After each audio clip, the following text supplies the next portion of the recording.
Yeah, because Brian was saying the younger prosecutor was making fun of the older prosecutor, and the older prosecutor didn't know what to do with it. And the judge was just laughing his ass off. He's like, "Oh, this is going to be fun." The judges love this stuff. They love it. You know, definitely. When you actually start bringing forward proper law, it's they never see this stuff.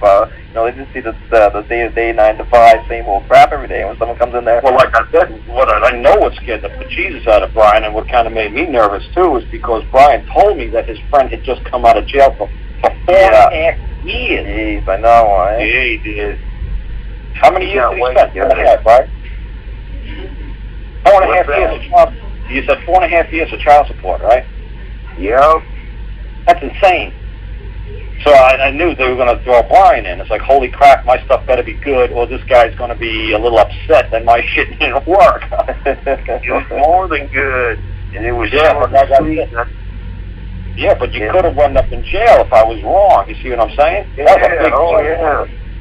That's a big responsibility on my part. You know, not like that guy Mark Stevens. That's how I got started with this a little over a year ago now. Mark Stevens was giving some doctor,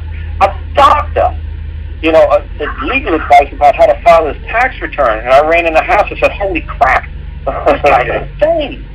So I ran inside. I said, Dr. Mike, whatever his last name is, I don't remember his last name off the top of my head now, but I said, first I called up and I got to the switchboard. I said, how do I get on this freaking show? And I mean like effing now.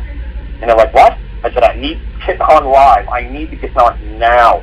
Yeah. Like, what do you mean? I said, this guy is going to jail. This talk show host is his one-way ticket to jail. And he said, well, get on the show. And I just asked Mark Stevens and that guy, Doc. I said, Doc, you're going to federal tax court, right, in Idaho, wherever? He's like, yeah. Who's the plaintiff and who's the defendant? He says, duh, the IRS is the plaintiff and I'm the defendant. I said, Mark, who's the plaintiff? And he's like, duh. He says, I said, run like hell down to your local IRS, throw yourself to the mercy of the IRS, tell them the best you do is $30 a month until you get your act together, and you'll be more than glad to compensate and pay. Just do whatever you got to do. I said, because you're going to go to a federal penitentiary. You don't say what this man is saying in open court. They are going to throw you. That doctor is now sitting in jail for 3 years. Wow. Because of Mark Stevens' advice. Yep.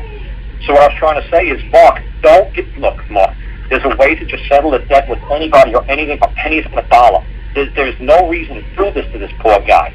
He said, well, somebody's got to stand up to the man. I said, Mark, do you pay IRS returns? He said, oh, yeah, if I did, my wife would kill me. I was like, well, why you have this guy? I said to the doctor, I said, you got a nice Cadillac, you got a couple of kids, you got a nice house. He says, how do you know all this? I said, well, I'm talking to you guys. I said, I Googled you through PASA. I'm reading your federal case against you. I said, yes, you took a lot of trips to Vegas, and yes, you're not a squeaky clean guy, and yes, you're not just like a Mormon up there, and, you go to Vegas, you gamble. I said, hey, I don't want all this stuff on the air talking about me. I said, dude, it's on PASA. Where do you think I'm getting it from? It took me 3 seconds to pull your case up, and I see what Mark's trying to do. You're insane. Stop. You're going to fucking the federal penitentiary, not prison, a penitentiary, dude. You're gone. And he's like, well, somebody's got to stand up to the feds. I said, not like this. A man doesn't have to stand up to anybody or anything. A man makes his freaking claim, and somebody's got to counter his claim. And I'm telling you, the IRS is not going to appear. That's right. I said, dude, you're going at this all wrong. You're going to jail. Stop what this crazy wacko's telling you. He's trying to say, well, the Constitution says this and that. Really? You wrote the Constitution? You were there? You're going to bring somebody in open court under oath of affirmation who signed that document, created that document, to swear that that's what that document means? You're crazy. So they were like, they were trying to mock me and make fun of me. He was like, oh, dude, I'm telling you, man, if you listen to this guy, you are going to jail. I said, how many years are you looking at? 3 years. I said, you're going to get all 3. I said, you can't go into court and do what you're doing. I'm telling you, they're going to make an example out of you, doctor. That's right. Better know how to operate properly, or that's right, they will swallow you up, and especially if you don't know what you're doing. You're trying to play around. Oh boy, will they ever make an example of you? But you start looking as a man. You're trying to whip in all this Constitution. Like I said to people on Angela's show the other day, I said, look, I'm the dad. Could you imagine some little prick bastard of mine, I don't know how many freaking kids I got, but say one of the kids that I got come up to me and say, hey, Daddy, the Constitution says I can stay up past 9 o'clock. The Constitution says I can...